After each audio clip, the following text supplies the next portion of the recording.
banaba at saka sambong. Ayan, nilalaga natin. Ayan.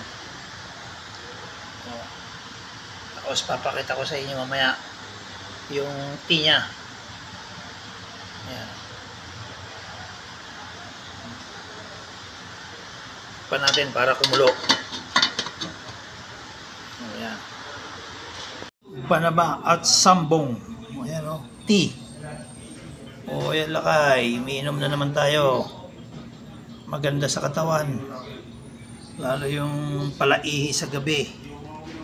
Mababawasan ang pag-ihi nyo sa gabi. Ayan. Basta araw-araw lang kayo umiinom nito. Sambong tsaka banaba.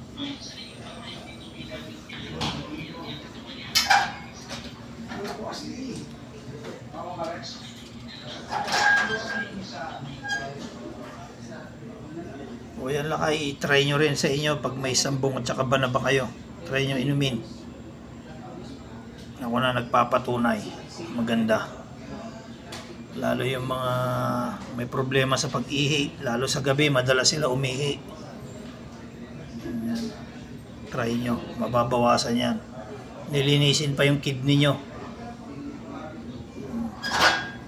God bless. Ingat-ingat lagi.